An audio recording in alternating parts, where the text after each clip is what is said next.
शहर के व्यस्त व्यावसायिक क्षेत्र में स्थित आशीष एनेक्स शोरूम में लगी भीषण आग ने केवल एक इमारत को नहीं झुलसाया, बल्कि नागपुर की अग्निशमन व्यवस्था पर भी गंभीर सवाल खड़े कर दिए हैं। हादसे के बाद अब अग्निशमन विभाग एक्शन मोड में दिखाई दे रहा है। शहर भर में फायर सेफ्टी ऑडिट शुरू हो गए हैं। बिना वैध फायर एनओसी संचालित इमारतों को नोटिस जारी किए जा रहे हैं। नियमों का उल्लंघन करने वालों के खिलाफ कार्रवाई की बात कही जा रही है।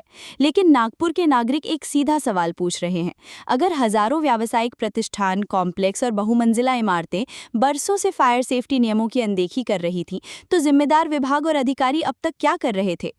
आशीष एनेक्स की आग ने एक बार फिर साबित कर दिया है कि फायर सेफ्टी नियमों की अनदेखी किसी भी समय बड़े हादसे का रूप ले सकती है।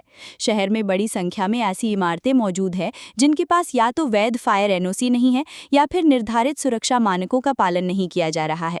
हादसे के बाद शुरू हुई कार्रवाई का स्वागत जरूर किया जा रहा है, लेकिन लोगों का गुस्सा सिर्फ भवन मालिकों तक सीमित नहीं है। त्याबाबत मॅडमने आम्हाला स्ट्रिक्टली इन्स्ट्रक्शन दिलेच होते, पण सर्वांपर्यंत ही गोष्ट जावी की अग्निशमन विभागाने कुठलीही प्रकारची निष्काळजीपणा करू नये किंवा लोकांनी सुद्धा जे बिझनेस चालवतात आहे, टाउन प्लॅनिंग झोन कोणी असो, त्यांनी कुठल्याही प्रकारचा निष्काळजीपणा करू नये याबाबत मॅडमने आम्हाला स्ट्रिक्ट निर्देश दिले होते आणि मॅडमना तेच सगळ्यांना सांगायचं होतं म्हणून याच पत्रकार परिषद आयोजित केली होती। सर, शहरामध्ये मोठ्या मोठ्या इमारती बनणार आहे, त्या इमारतीला तुमच्यातर्फे सुद्धा एनओसी देण्यात आलेली आहे। बरोबर। उद्या जर मोठी जीवितहानी झाली तर याला जबाबदार कोण? अग्निशमन विभाग आणि टाउन प्लॅनिंग विभाग। टाउन प्लॅनिंग विभाग UDCPR प्रमाणे पूर्ण त्याचे पूर्ण नॉर्म्स प्रमाणे एनओसी इश्यू करत आहे आणि अग्निशमन विभाग फायर ॲक्ट प्रमाणे पूर्ण एनओसी इश्यू करत आहे। तर सगळ्या गोष्टींची बाबींची पूर्तता झाल्यानंतरच त्या बिल्डिंगला एनओसी देण्यात येत आहे। तर बिल्डिंगमध्ये हाईटचे रेसिडेन्शियल बिल्डिंगला हाईटचे रिस्ट्रिक्शन्स नाही आहेत, त्यामुळे उंच इमारतीला सुद्धा परमिशन देण्यात येत आहे। पूर्ण इनबिल्ट फायर फायटिंग सिस्टम जे ॲक्टमध्ये मेन्शन केलं आहे त्याप्रमाणे सगळं गोष्टींची पूर्तता होत आहे, ही कन्फर्म केल्यानंतरच त्याला प्रोव्हिजनल आणि कंप्लायन्स देण्यात येतात आहे। तुम्ही कुठे कुठे या इमारतींची तुम्ही पाहणी केली का? येस सर, कुठलेही ज्या बिल्डिंगला आम्ही एनओसी देतो आपण आम्हाला विचारा, नाव मी सगळं सांगितलं। आमचा प्रेस क्लब जवळ बनत आहे, बरोबर आहे। काय नाव आहे ती द स्काय की द वन म्हणून काहीतरी आहे ती बिल्डिंग? नाही, मला माहित आहे, ती प्रेस क्लबच्या बाजूलाच आहे, इथे बालभारतीच्या बाजूची बिल्डिंग। बरोबर आहे सर। ती इमारत आता आपण ती प्रोव्हिजनल झाली आहे तिची, आता ती कंप्लायन्सला व्हायला अजून वेळ आहे तिचा आता अंडर कन्स्ट्रक्शनच आहे ती बिल्डिंग। किती गगन चुंबन सर, तिला परमिशनच तेवढे बिल्डिंगची आहे, तिला ती अनऑथराइज नाही आहे सर, ती ऑफिशियली तिने परमिशन घेऊन ती उभी केलेली आहे। उद्या जर तिथे जर कुठली मोठी गंभीर घटना मी मगाशी पण तुम्हाला तेच सांगितलं सर, पूर्ण जगामध्ये 100-104 मीटरच्या वरची बिल्डिंग नाही आहेत, पण कायद्यामध्ये तरतूद आहे तर आम्हाला नाईलाज आहे, आम्हाला द्यावंच लागतं। आणि कायद्याने सांगितलं की तुम्ही इनबिल्ट फायर फायटिंग सिस्टीमच्या बेसवर ऍक्टिव्ह पॅसिव्ह प्रोटेक्शन जे रिक्वायर्ड आहे त्याप्रमाणे ते चेक करा आणि तुमच्यावरती कुठला तरी दबाव आहे? नाही, काही दबाव नाही आहे, ते कायद्यात तरतूद आहे तर आम्हाला आम्ही त्याच्या बाहेर जाऊ शकणार नाही। मला समजा तुम्ही उद्या 150 मीटरची बिल्डिंग बांधायला आले तुम्ही ॲज अ बिल्डर, तर मी तुम्हाला काय म्हणून नाही म्हटलं पाहिजे सर, मला तुम्ही सांगा। जनता आखिर जानना चाहती है, इन इमारतों की निगरानी कौन कर रहा था? निरीक्षण कब और कैसे किए गए? क्या पहले कभी कमियां सामने आई थी? अगर आई थी तो कार्रवाई क्यों नहीं हुई? और अगर कार्रवाई नहीं हुई तो जिम्मेदार कौन है? ये राजनीतिक सवाल नहीं है, ये सीधे सीधे सार्वजनिक सुरक्षा से जुड़े सवाल हैं। पत्रकारों से विशेष बातचीत में मुख्य अग्निशमन अधिकारी तुषार बाराहटे ने बताया कि विभाग ने शहर भर में विशेष फायर सेफ्टी ऑडिट और जांच अभियान शुरू किया है। बाराहटे के अनुसार जिन इमारतों में नियमों का उल्लंघन पाया जा रहा है उन्हें नोटिस जारी किए जा रहे हैं और आवश्यकता पड़ने पर कड़ी कार्रवाई भी की जाएगी। नाही ठेवलेलं आहे, तरी तुम्ही काय आव्हान करणार? आम्ही आमचं आव्हान हेच असणार आहे की आमची जी एनओसी आहे किंवा टाउन प्लॅनिंग मध्ये पण जे सिस्टम सांगितलं आहे त्याचं काटेकोर पालन करायचं आणि त्याला मेंटेन ठेवायचं। इलेक्ट्रिक ऑडिट मॅक्झिमम आग लागण्याचं कारण इलेक्ट्रिक ऑडिट आहे। इलेक्ट्रिक वायरिंग जुन्या होतात, लोकांचं पहिले सिंपल फॅनवर एका फॅनवर घर चालायचं, आता कूलर सुरू झाले, एसी सुरू झाले। पहिले एका घरात एक एसी राहायचा, आता प्रत्येक रूम मध्ये एक एसी आहे, पण लोक वायरिंग चेंज करत नाही, जुन्या वायरिंगवरच चालू राहतं।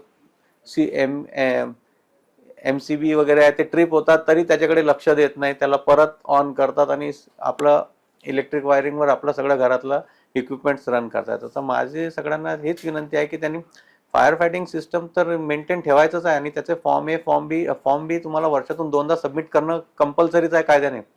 पण आपण आपल्या इमारतीतली जी इलेक्ट्रिक वायरिंग आहे त्याची सुद्धा नेहमी तपासणी केलीच पाहिजे. इलेक्ट्रिक ऑडिट झालंच पाहिजे आणि त्याचा जर कुठेही काही छोटीशी पण त्रुटी असेल तर ती ताबडतोब पूर्ण केली पाहिजे. आता पावसाळा लागत आहे, अशामध्ये अग्निशमन विभागातर्फे काय उपाययोजना केली जात आहे? अग्निशमन विभाग आता येणाऱ्या पावसाळ्याकरता पूर्णपणे सज्ज आहे सर. सगळे अग्निशमन केंद्रामध्ये बोट्स आहे, रेस्क्यू बोट्स आहे, रेस्क्यू टूल्स आहेत, OBMs आहेत आणि डिवॉटरिंग पंप्स मोठ्या प्रमाणात आहे. आम्ही शासनाच्या निर्देशाप्रमाणे एक 35 लोकांचे एक स्पेशल स्क्वॉड सुद्धा तयार केला आहे, जे एक्सपर्ट स्विमर्स आहेत. सर्च अँड रेस्क्यू ऑपरेशनमध्ये ते एक्सपर्ट आहेत. तर ते सुद्धा 24/7 आपल्याला 4 महिन्याकरता म्हणजे ते इथे नेहमी अवेलेबल राहतील. त्या व्यतिरिक्त मनपाच्या मुख्यालयामध्ये शहर आपत्ती व्यवस्थापन कक्ष सुरू करण्यात आलेला आहे 1 जूनपासून. तो 31 सप्टेंबरपर्यंत या 4 महिन्यापर्यंत ॲक्टिव्ह राहील. त्यामध्ये सुद्धा कुठलेही डिवॉटरिंगचे किंवा झाड पडण्याचे कॉल्स आले तर ते सुद्धा अटेंड करण्यात येणार आहे. या व्यतिरिक्त प्रत्येक झोनमध्ये सुद्धा एक कंट्रोल रूम सुरू केला आहे. तिथे सुद्धा ॲडिक्वेट मॅनपॉवर इक्विपमेंट्स देण्यात आलेले आहे आणि ते पण 24/7 सुरू राहणार आहे. मॅनपॉवर आहे?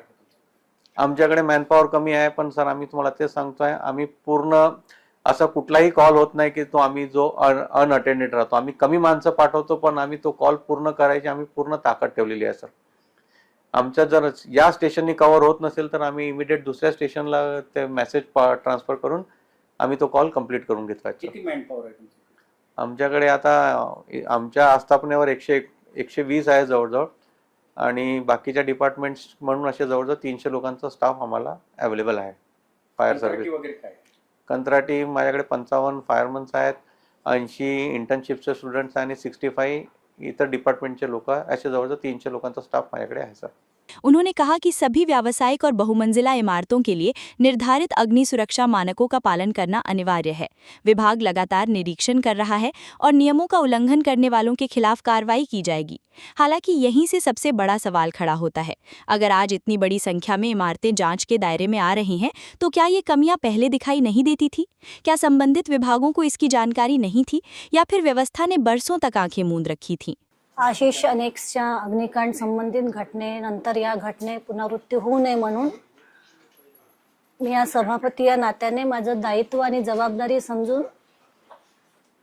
हे काम करण्याचा प्रयत्न करीत आहे की आपल्या नागरिकांच्या नागपूर शहरातील नागरिकांच्या जीवाचा कुठेही धोका झालेला नाही पाहिजे म्हणून हा आम्ही अग्निशमन विभागाकडनं पूर्ण नियमाचे पालन करून जेवढ्या पण इमारती आपल्या नागपूर शहरात अधिकृत आहे, जेवढे मोठे मोठे व्यावसायिक उद्योगपती हे जे एवढ्या वर्षापासून करत आहे उद्योग, सर्व स्टेशनला नोटीस दिलेला आहे. त्या दिवशीच जी आग लागली एनेक्सला, त्या आशिष एनेक्सला, तेव्हाच सर्व फायर स्टेशनला नोटीस दिला आणि जेवढे पण तिथले असे उद्योगपती उद्योग करत आहे एवढ्या वर्षापासून, तिथे आम्ही स्वतः जाऊन तिथली पाहणी करून की तिथली यंत्रणा कुठे सुरू आहे, ज्या पण एजन्सी आहे त्या एजन्सीकडनं आम्ही पुन्हा तपासणी करून पूर्ण हे काम चांगल्या पद्धतीने व्हावं आणि कुठे पण हा पुन्हा कोणत्याही नागरिकांचा जीवाचा धोका झालेला नाही पाहिजे.